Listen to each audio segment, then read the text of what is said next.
Good morning, everyone, and happy Mother's Day. Welcome to worship from the Old Ship Meeting House. We begin as we do each week with a chime and then with prelude this morning from Christopher. As always, he'll be playing the Fugue in C major by Johann Sebastian Bach. We begin.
Mother's Day, music, poetry, spring, and we have gathered.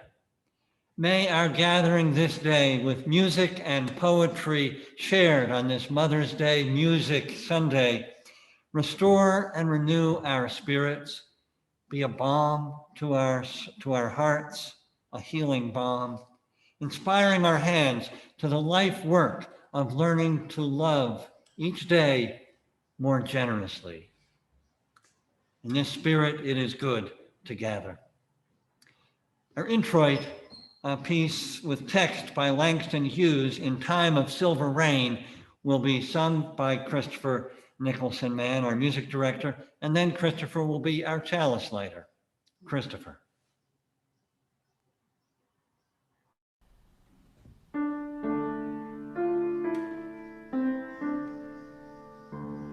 In time of silver rain, the earth puts forth new life again. Green grasses grow and flowers lift their heads, and over the plain the wonder spreads of life, of life.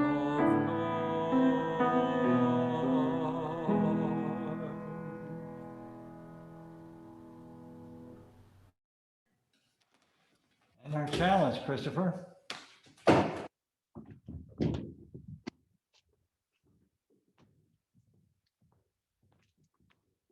Good morning, everyone. So I have a short quote to share that is on topic for today's service. So this is a quote from Maya Angelou, and it says, she says, "Poetry and music are the best at the highest level of the human mind. Out of poetry, out of their need for poetry, human beings have developed the idea of God.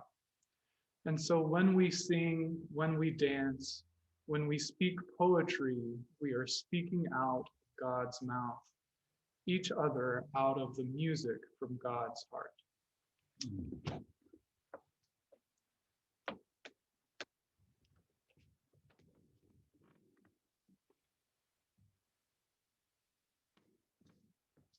Thank you, Christopher. Beautiful way to help us begin our annual Mother's Day Music Sunday service filled with more music than usual, and this year more poetry than usual as well, both through the music and in our readings. We sing, "How Could Anyone?" It's number 53. If you've got a hymn book, it's your soft covered hymn book number 1053. 1053.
Welcome. Good to see so many of you on my screen here as you're seeing one another. Welcome to worship from our Old Ship Meeting House, the place of worship for First Parish in Hingham, Massachusetts, Unitarian, Universalist, and I have the privilege of serving here as your minister, Reverend Ken Reed Brown. You're welcome here to our service. If you're a newcomer, we invite you to explore our website, oldshipchurch.org, to begin to get to know us as we look forward to getting to know you. Our fellowship hour will immediately follow the service on the same Zoom link. Just stay with us if you'd like to join in conversation following the service. I want to say a word about the flowers behind me, apple blossoms in bloom this time of year in a loving cup that was a gift to Old Ship many years, decades ago, from Wilman and Catherine Brewer. And each year, for as long as they were both living, they supplied the apple blossoms from apple trees in their yard, which is a small word for their large place here at Great Hill in Hingham. So we continue that tradition, thanks to Sharon Pren for making it happen this year. Some other announcements. This Saturday, the Old Ship plant sale. We can't have May breakfast and plant sale, but we're going to have a plant sale on the front lawn of the parish house, Saturday the 15th, 8 to 12 in the morning. And you all can help. You can donate plants from your own garden, perhaps make some cuttings, some thin out some of your plants from your garden and put them in a pot to sell. If you'd like someone to come and help, you can find a volunteer. Someone will come and do that for you. Diane Elliott's going to put her information in chat so you can see who to call. And you can drop off any plants you have on Friday morning. And there'll be a sign telling you where to drop them off. If you'd like to be involved in bagging manure, on Tuesday, there'll be a caravan going to a horse farm in Hanover to bag manure that will be sold. Diane puts it this way: come and help us scoop the poop. If you remember anything from this announcement, you will remember that. So call Diane or email her and she'll help you help us. And one other announcement, a reminder that next Sunday at noon after our service is our Old Ship annual meeting. Everyone invited, members can vote, voting members can vote, and there'll be more details in the newsletter this week. Annual report will be going out today or tomorrow with reports from all the committees, staff, and budgets. Here end the announcements this morning. One more announcement, I suppose, is my introduction to Chloe Brede, our Interim Director of Religious Education for the Time for All Ages. Chloe. Good morning, everyone. Happy Mother's Day to all who mother in any ways that you do. The kids this morning were talking about what the verb mothering means and how that applies to so many different people in their lives. Today, I want to talk a little bit about what a spiritual practice is, because it's Music Sunday, and I think music's a spiritual practice, but let's find out. So a spiritual practice is activities or attitudes in which you regularly or intentionally engage. So something you do on purpose, and which significantly deepen the quality of your relationship with the miracle of life, both within you or beyond you. So, or God for some people. So we might say this is something that makes us aware of God, or perhaps if we aren't sure about God, something that makes us aware of the beauty of life and the earth, and maybe makes us feel happy to be alive. It's something we do intentionally, so it's something we do on purpose. It's something that we do regularly, so maybe it's a habit, something we do every morning or every week or even every year. And it's maybe something that has a little bit of depth to it or is deep. So it can also be something that we drop or that we stop sometimes. It can be something that we replace with something new. Maybe we get older and we say, you know, I used to do this, but I like this better now. Or it might be something we restart as something changes. So maybe we said, I used to do that and I miss it and I want to start it again. So it's something that sort of changes over time. And so there's a lot of examples of spiritual practices, but I want you guys to help me out this morning. And maybe if you have a chance, write in the chat some things that you think might be spiritual practices. So I am going to see what we get in the chat if folks want to add anything for me. Any things that you might do as spiritual practices, or that you might that come to your mind too as spiritual practices. Oh, so we have walking Nantasket Beach at low tide. Riding my horse is a spiritual practice. I agree with that one for sure, from Catherine. Morning pages and prayer. So maybe newspaper pages or something like that. Coming to church and gardening, praying, being with animals, especially my dog. I know my littlest ones would agree with that one. Yoga in the morning, watching bats come out at sunset. So that's a good evening one. Walking tests each morning and being in the moment. Yeah, some like meditation there. Journaling. I like that. Chatting to the goddess as I fall asleep. Listening to music. Long walks around our neighborhood. Gardening. Some other ones that I think of might be retreats. Some people go on like a retreat every year to a certain location. Some people make altars in their home. So they'll put an altar, well, they'll have like things that are really important to them all in one place where they might pray or something. I see a lot of walking. That's one of mine too. I know people who do things like Lectio Divina, which is where you might read a passage from a book or usually the Bible, and then see how it connects to your life.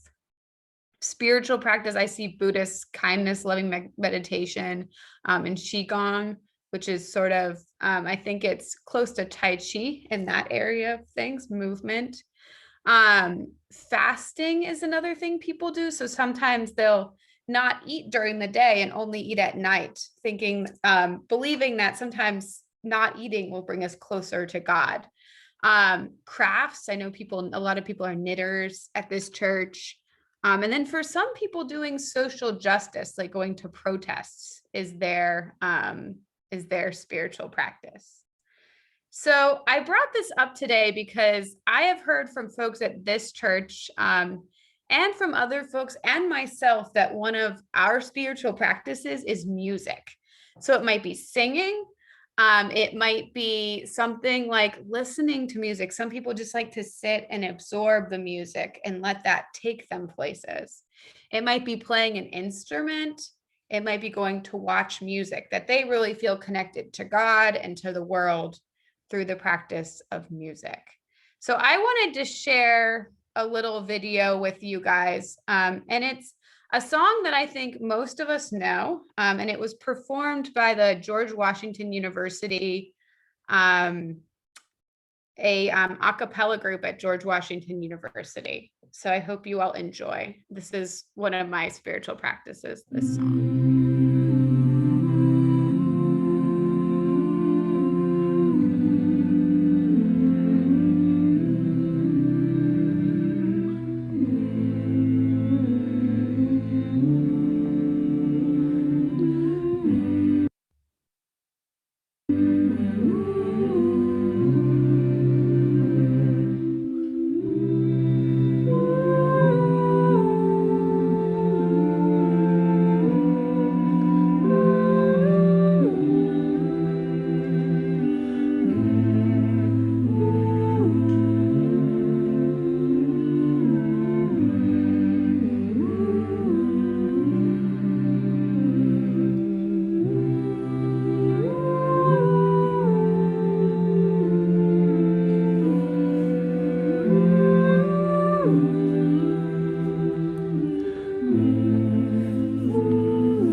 And so that reminds me of in graduate school, every week at our service, we would sing that song. And so that was my spiritual practice. Thank you, everyone, and happy Music Sunday. Happy Mother's Day. Be well. Thank you. Thank you very much, Chloe. And a reminder from you and from all those who shared of the many ways that we can enrich, deepen our spirits in whatever way makes sense to each one of us. One of our spiritual practices each week is the lighting of candles of joy, sorrow, and concern. This week, quite a number of you have shared things with me for which you'd like candles lit, and I will read those. The first, though, is one that many of us have in our hearts, which is a candle of sorrow for the passing of Kitty Ward, who died this past Monday. We light the candle for her family, her sons, Sam and Tony, grandson Emmett, her brother Ed, and so many who were dear to Kitty. A private service will be held not long from now in our memorial garden, and a more public event at some time in the future. We will let you know. Meanwhile, I will light a candle for Kitty as we hold memory of her in our hearts, as her presence will be with us for a long time here at Old Ship and in many widening circles.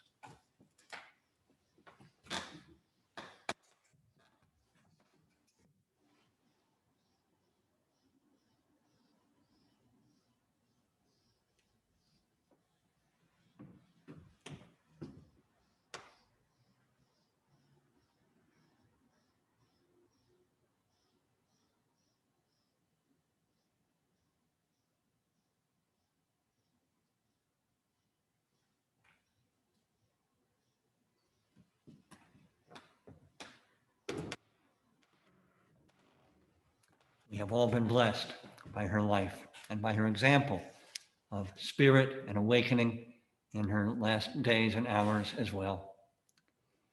Additional candles have been requested. Nat Stillman asked for a candle of concern for Walter Jura, former Hingham Library director. Many of you know him, a friend of Nat's. Walter is at Linden Ponds Rehab following a fall. We wish him a full and quick recovery. Patty Smith asks for a candle for her dear friend Amira, who is in the hospital with upcoming gallbladder surgery. She also asks that a candle be lit for the schoolgirls and others killed in Afghanistan just yesterday in a terrible, horrific bombing at a school in Kabul. Not the school that we're supporting, but every life is precious. For Mary and Ernie Sophus, Ernie will be having surgery this Friday. We send many prayers for successful surgery as they send their love to Hingham and Old Ship members, in particular, friends who they miss very much as we miss them. Diane Elliott asked for a candle to celebrate a member of Old Ship, formerly very active and beloved, Dylan Buston, who celebrated his 70th birthday yesterday. Happy birthday to Dylan. And Derek Wadman, as we approach this Saturday, May 15th, which is a day of commemoration of the Palestinian Nakba, Arabic for catastrophe. The catastrophe for Palestinians, the destruction of Palestinian society and homeland by Israeli settlers in 1948. He asked for a candle of hope that Israelis can make peace with the Palestinians and return from them land which is theirs. And finally, this for Mother's Day. Debbie Squires Lee, a candle of love and thanksgiving for all birth mothers everywhere who may not be with their children on Mother's Day, but who gave them the greatest gift. And of course, a candle in particular, she writes, for my glorious child, Jaden's birth mother. My love for her, she says, never wavers. These candles burn for all these joys, sorrows, and concerns shared, anything on chat that has been shared or will be shared, and for all those in our hearts.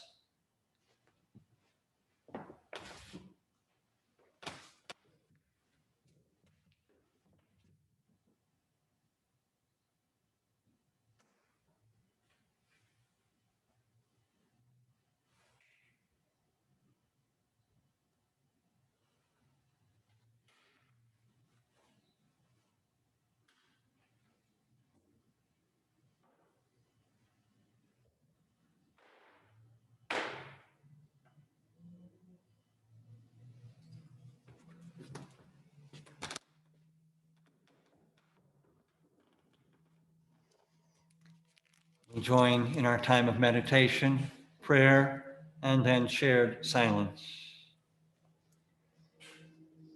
First, pausing to settle into this moment, into ourselves, a deeper quiet, waiting, if we have the patience to wait for the quiet. And then prayers by whatever name, yearnings of the heart, beginning with prayers of gratitude for mothers, for those who gave us birth, for those, whether biological, adoptive, grandmothers, aunts, dear friends, whomever has nourished and nurtured us with mothering love and energy, prayers of gratitude. With resolve that we might pass along that mothering love to those we love and care for and care about.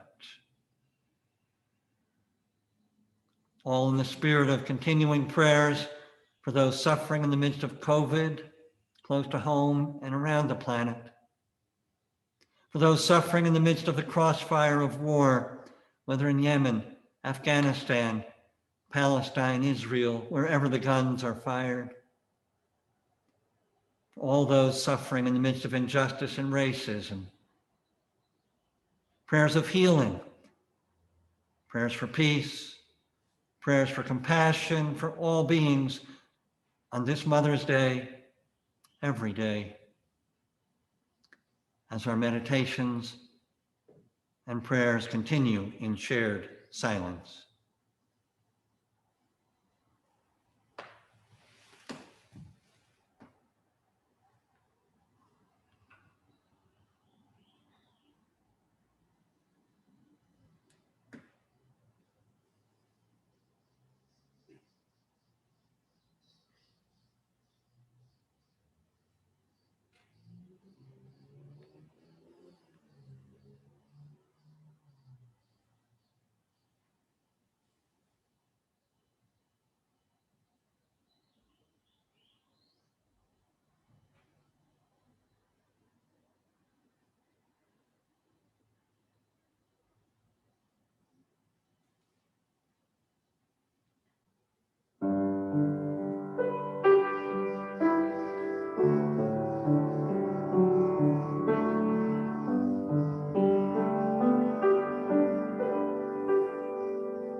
Our first of several anthems to be shared in the course of the service, Breathe Soft Ye Winds, with a text by poet Ambrose Phillips, and this sung by Chris Marr, Rich Jensen, and Christopher Nicholson Mann. Breathe soft, ye winds, breathe soft, ye winds, ye waters gently flow, gently flow, gently flow, gently flow. Shield her, ye trees, shield her, ye trees, ye flowers around her flow, ye flowers around her blow. Ye swains, I beg, ye swains, I beg you pass in silence by my love, in yonder vale asleep doth lie. Ye swains, I beg you pass in silence by my love in yonder vale asleep doth lie.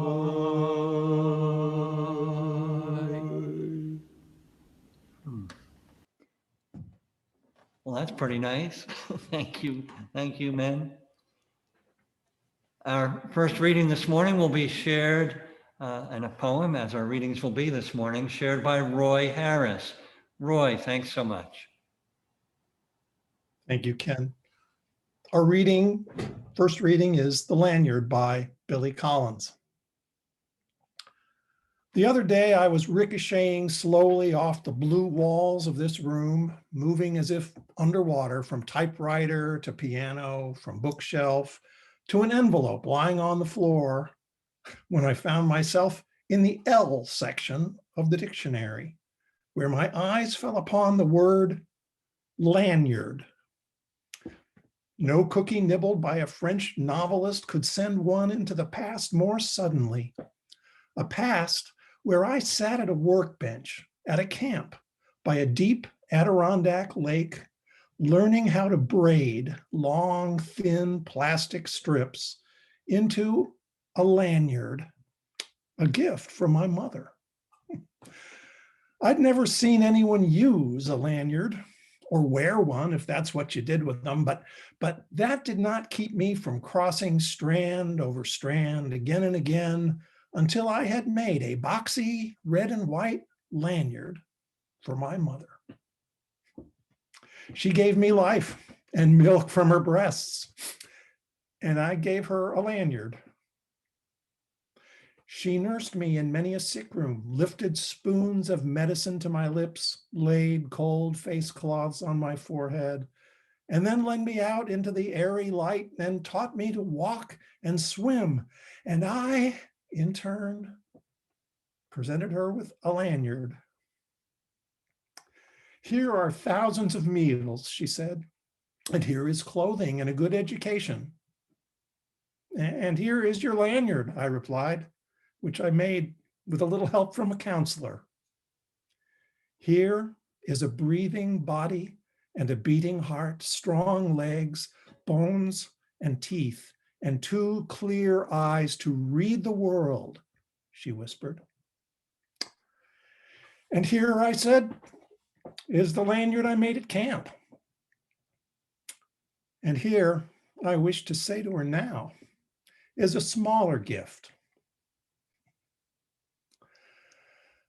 Not the worn truth that you can never repay your mother, but the rueful admission that when she took the 2-toned lanyard from my hand, I was as sure as a boy could be that this useless, worthless thing I wove out of boredom would be enough to make us even. Here ends the Mother's Day reading from Billy Collins. Well, thank you, Roy, and beautifully read. I saw a lot of smiles and poignant expressions around the circle of squares this morning. Thank you. We come to our time of offering. As always, you may give your gift to our ongoing various ministries and/or make your gift to our outreach collection of the month. This month it's to the Hingham Unity Council for their programs, a variety of programs on behalf of addressing core issues such as racial diversity, equity, and inclusion, and so on, issues we all share here at Old Ship. And so you can find through the donate link on our website, find ways of donating either or both to Hingham Unity Council or to our ongoing various ministries. As you do, our offertory, Mother to Son, another poem by Langston Hughes, set to music by Gwyneth Walker, and this from Heather Nolasco, our soloist.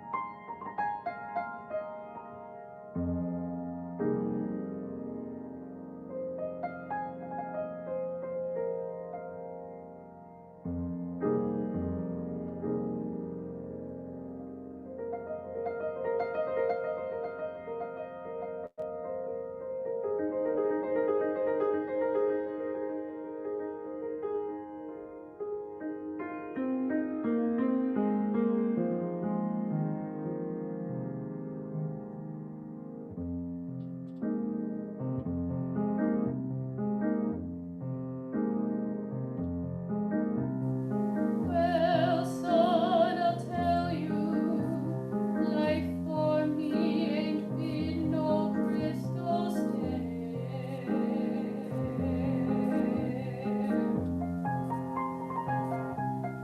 It's had tacks in it, and splinters, and boards torn off, and places with no carpet on the floor.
Beautiful. With thanks to Heather and to Christopher for that lovely piece.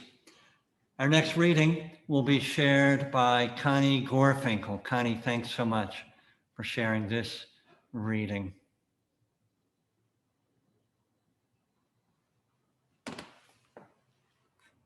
And you'll need to unmute yourself, Connie. There you are. Our next reading is from the Buddhist Sutra on compassion. Let none deceive another or despise any being in any state.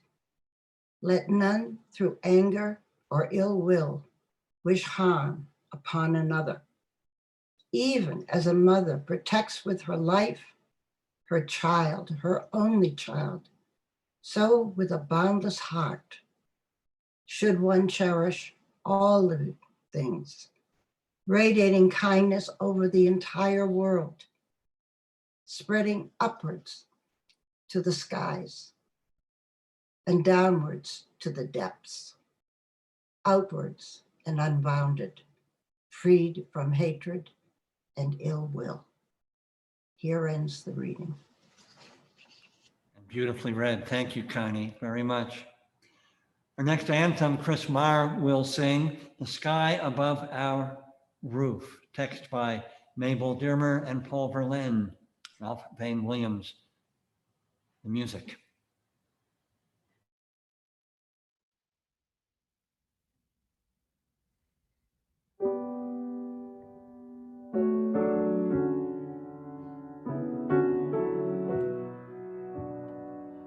The sky above the roof is calm and sweet. A tree above the roof bends in the heat.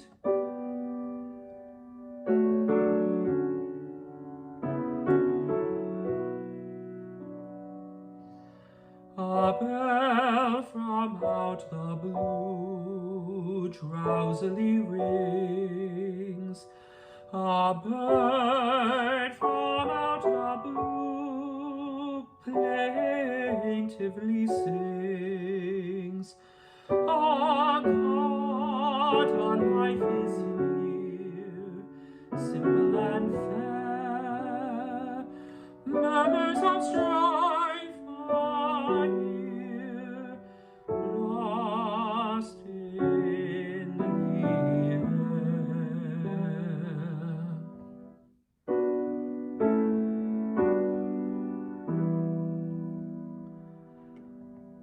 Why dost thou weep, O heart poured out in tears?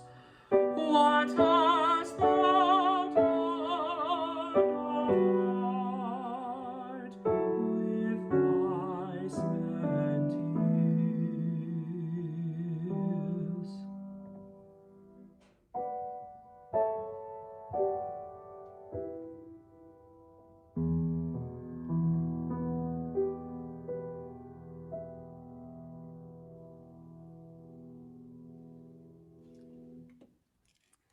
And thank you both.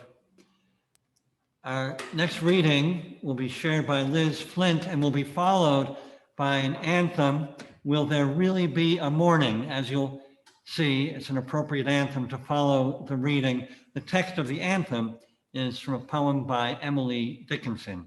So Liz, thanks so much for sharing this reading. The words will be familiar to us as ordinarily set to music, as everyone will soon notice.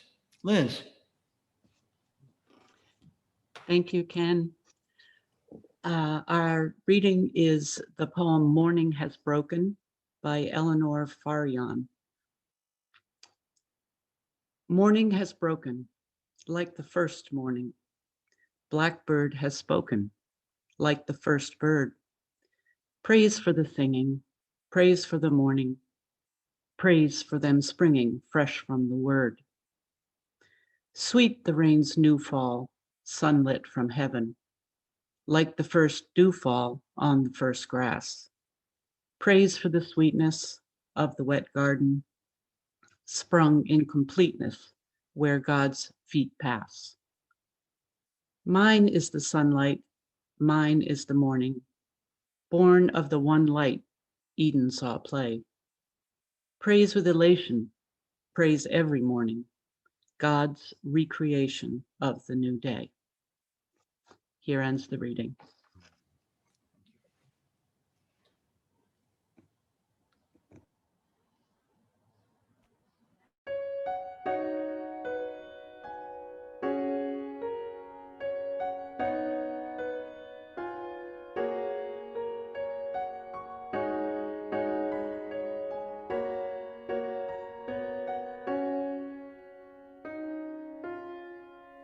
Will there really be a morning? Is there such a thing as day? Could I see it from the mountains if I were as tall as they?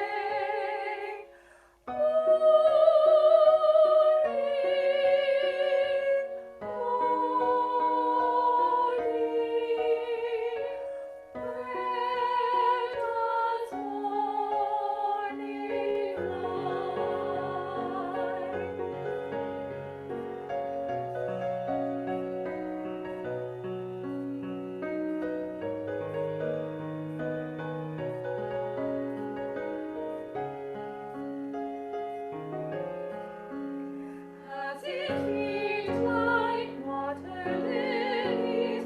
Is it feathers like a bird? Is it brought from famous countries of which I have never heard?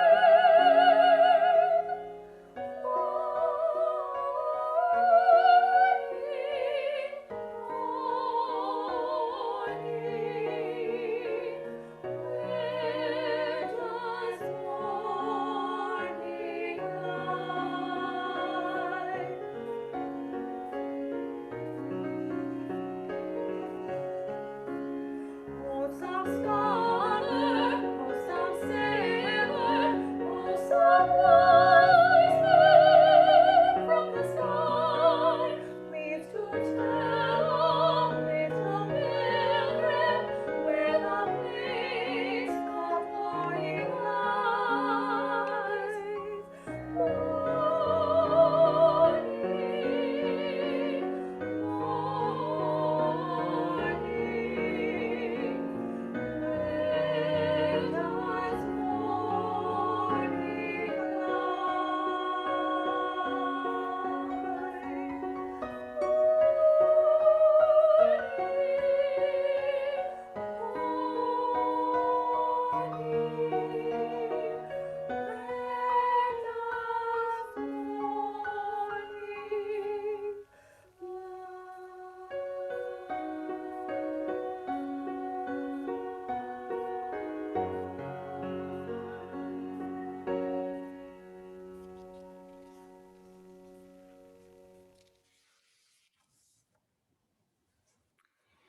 Well, thank you both. I have a few words to say this morning, briefer than usual. It's music, Mother's Day music and poetry Sunday. So most of the sermon, if you will, is music and poetry. But stay with us at the conclusion. We have a beautiful piece of music from all of our soloists singing together. First, these words, a little briefer than usual, as I said. Now, as for poetry, this week I came across this thought-provoking, for me anyway, message or passage from the poet, priest, and anti-war activist. Those of a certain age will remember him, Father Dan Berrigan. He died in 2016. And he said, "We are right in venturing that poetry is not necessary. Prose is necessary, which is to say, prose is an instrument of efficiency. It belongs," he goes on, "to the things which are seen.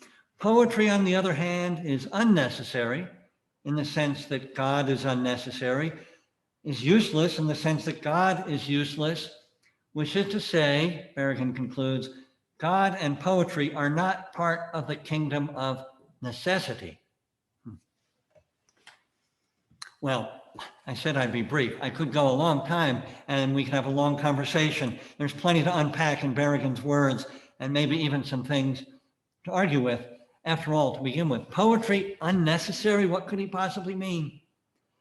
Well, his words reminded me right as I read them this week of an experience I have. It recurs often, but not always, at the time of seeing a beautiful sunrise. A free show every morning, sometimes more beautiful than others to my eyes, when morning has broken like the first morning, the sort of sunrise that takes your breath away. And the thought is this, and it's not limited to the beauty of a sunrise. It could be the sun brightly shining at high noon, or a hummingbird at your feet, or so many possibilities, beautiful moments. And here's the thought, all this beauty and our human response to such things, as far as I can tell, has no practical benefit. It's not, to put it another way, necessary for survival, not part of what Berrigan called the kingdom of necessity. Yet the beauty, whether of a sunrise or of a poem or music, inarguably feeds my soul. Might not be necessary for biological survival or health or flourishing, yet in another way is essential to my soul's health and flourishing. And how about mothers? Here too, we might say that there's one kingdom or queendom, if you will, of necessity, and another of the essential. Biologically speaking, we are, of course, each of us born of a mother, a necessity in order to be alive. Spiritually, it's another matter. Spiritually speaking, a mother's love and mothering love from whatever, whether from our biological mother, adoptive, or whomever, is essential. Mothering love is essential to our soul's health and growth. Now, we could have a conversation here. For example, we've learned that an infant who's deprived, who's given everything by way of food and shelter and warmth and so on, but is deprived of ongoing love, doesn't thrive. Not only spiritually, but also biologically. This said, and so maybe the distinctions aren't as clear as I've been suggesting, but for we are, after all, one living being, body and soul intertwined. Yet this point remains, there is more to life and certainly more to the flourishing of life than our biological self, the kingdom of or realm of necessity, than this realm of necessity offers. Yes, the realm of necessity is just that, necessary. We need food and drink and adequate shelter, and on and on. But Berrigan's point and mine this morning, and the message from all the spiritual traditions of humanity, the ages, is that we are more than our biological selves. And poetry and music, such as we've been graced this morning, speak to this more than in a way that prose and ordinary speech are less likely to do, not that they never do. Just two examples from today's poetry. The Emily Dickinson that we just heard, her plaintive words just in the title, will there really be a morning? Well, make no sense in the realm of, in the literal sense, the realm of, yes, morning will come again. But as a poem in the realm of metaphor and symbol, we know this plaint, we've experienced it, we've had those times when we wonder, will there really be a morning? Poetry speaking from and to the heart in a way that prose often does not. And Billy Collins' simple poem that we heard earlier in the service, it is almost prose-like, a critic might opine, yet it lands because of what came first in the poem, poetically, it lands deep in our hearts with Billy Collins' final lines. I'll read them again. I was as sure as a boy could be that this useless, worthless thing I wove out of boredom would be enough to make us even. A lanyard itself masquerades as necessary, but this lanyard made by this boy, in any case, is certainly part of the realm, whether it's used or not, part of the realm of the essential, nourishing to the spirit of the boy and, of course, of the mother. So, of course, may we tend to all that is necessary in our lives. We have to. The practical daily ways we know to tend to all that needs tending, but may we not neglect the so-called unnecessary, but again, at the risk of contradiction or paradox, but essential: poetry, music, beauty, gifts of the spirit of love given and received, gratitude, God of many names and beyond names, love. May we not neglect these gifts of the realm of the essential this Mother's Day and every day, always. So may it be. Blessed be. In that same spirit, I extinguish the flames lit with love. I extinguish the chalice of our faith. I cannot extinguish the love, the faith. They live in the realm both of necessity and in the realm of the essential.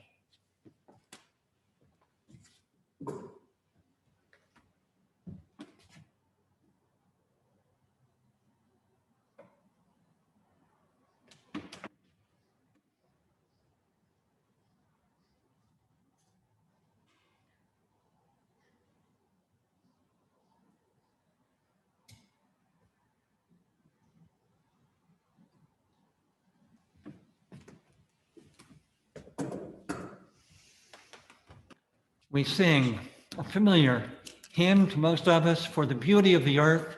It's number 21 in your hymn book, and if you can't find it, don't have the words, the refrain is easy enough. Source of all, to thee we raise this, our hymn of grateful praise. For the beauty of the earth.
For all the gifts of creation, gifts of beauty, gifts of kindness and love, gifts of lives generously shared, we lift up grateful hearts.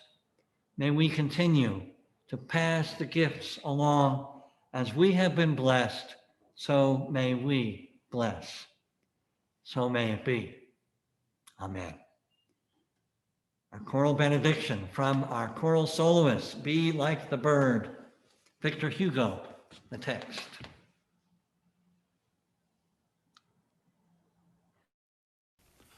Be like the bird that, pausing in her flight, awhile on boughs to slide, feels them give way beneath her, and sings and sings and sings, knowing she hath wings.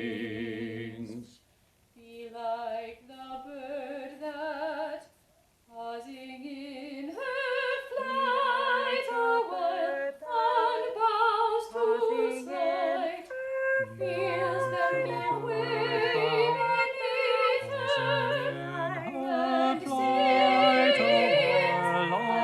sings and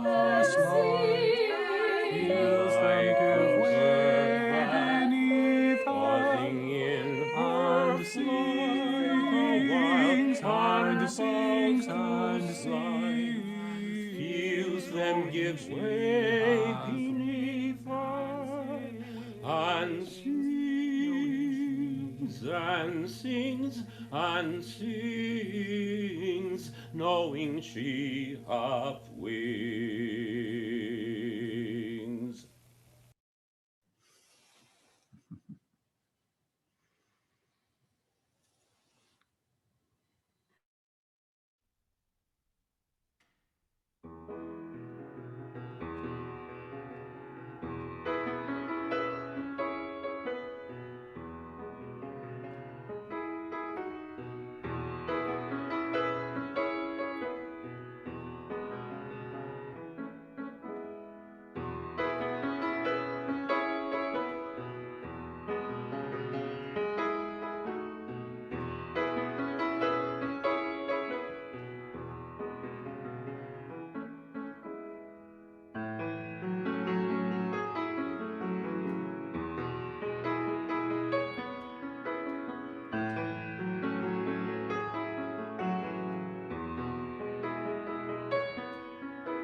Thanks this morning once again to all of our musicians, singers, Christopher. Beautiful celebration of Mother's Day with music and poetry. Happy Mother's Day to everyone. Go in peace.